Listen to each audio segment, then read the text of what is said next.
non-geography background students, engineering background students coming and taking geography optional, because many of them have been said that geography is a scoring subject. Now, first of all, before I begin this lecture, I would like to tell you that no subject is scoring. It's a kind of proportional selection from each of the subject. Let's say there are 1,000 students sitting with geography, 100 students sitting with English literature. So out of this 100, one would be selected, and out of this 1,000, let's say 10 is selected. So what happens is, you have a huge number of population who is getting selected, and therefore you think that this is a popular subject, but it's not the case. Based on the proportion of candidates that are there, you have the selection rate that is there. Now, even first of all, don't switch your optionals.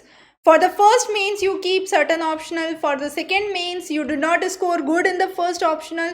The optional you kept for the first time. So in the second mains, you switch the optional. And that's the worst thing that you can think about. It's the worst ever thing. If you are dicey about deciding your optional, just right away refer another class on deciding optionals. Examrace, search that and you would have the video. Just go through that and you will have an unbiased understanding about how to pick a right optional.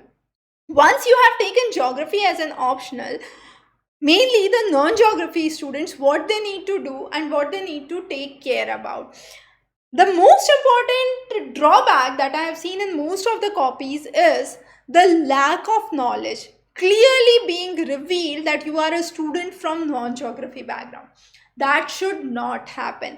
Even if you are non-geography background student taking up geography, prepare the subject well. At least the basic fundamentals should not go wrong.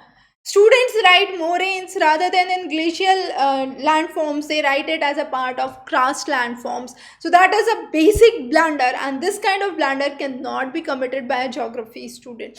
So lack of knowledge should not be revealed in the answer copy. If it is revealed, there and then itself you would start losing the marks. And even if it happens for one or two of the questions, the impression is set in the mind of examiner, because this is a subjective analysis. You understand that very well. It's not an objective unbiased analysis, and you start to lose the marks. And therefore, study the subject well, whatever subject you are picking up.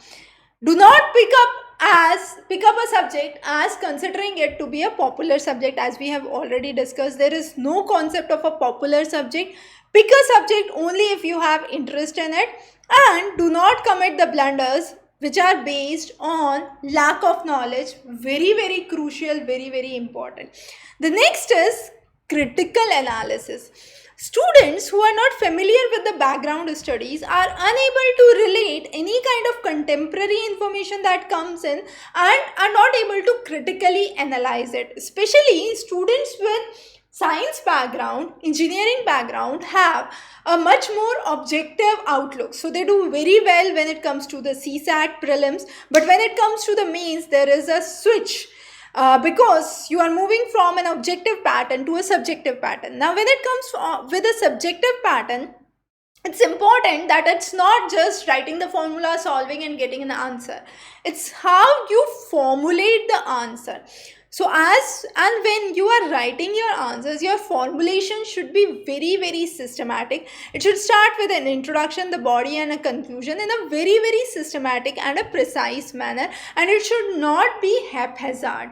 So it should not be 2 point wise, only 5 points. I don't know what else to write. So in physics, you write a definition of gravity, and you think that that's done, that's a question and you have answered it.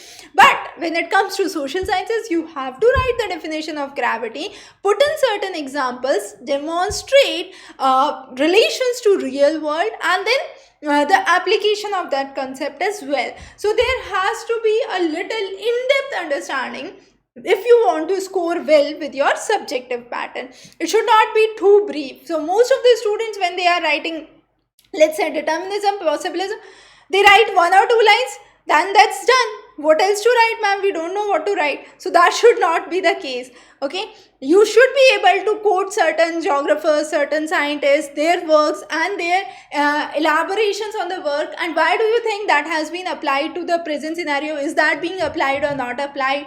Mostly happening with students facing trouble in human geography. Non-geography students, basically from sciences and engineering, have been proving very good in physical geography. When I'm checking the copies for physical geography, it's all set.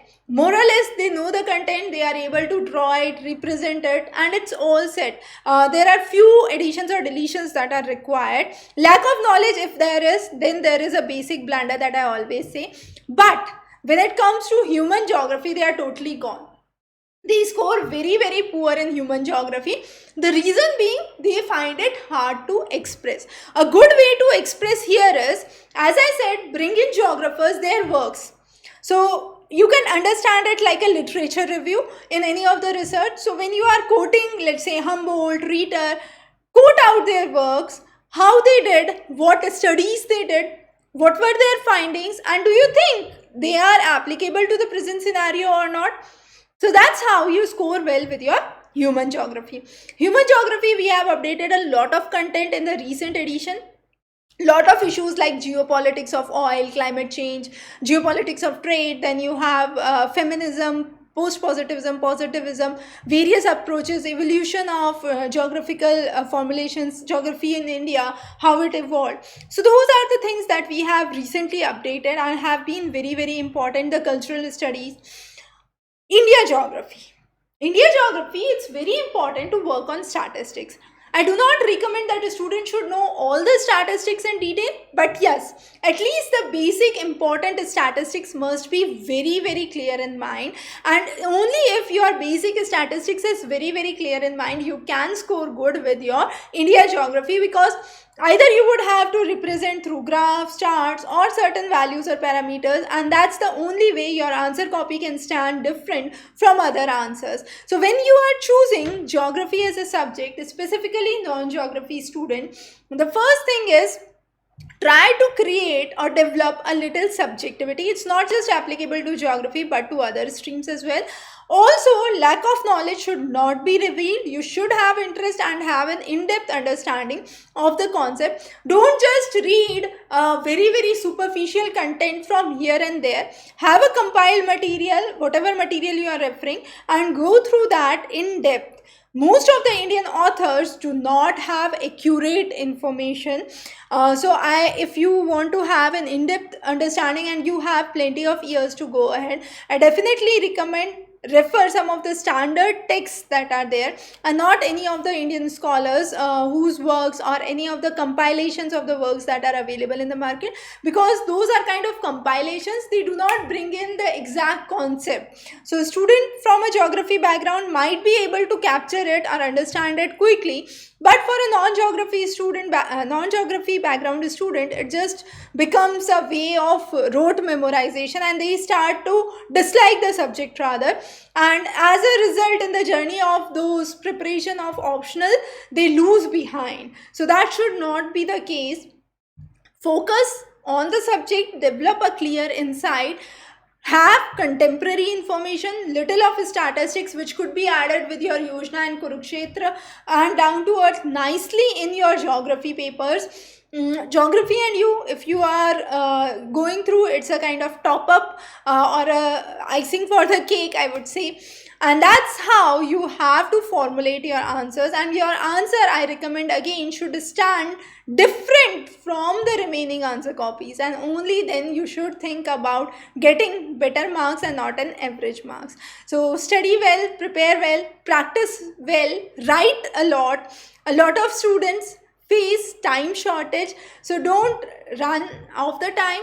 Practice, and once you practice, you would have the writing speed as well.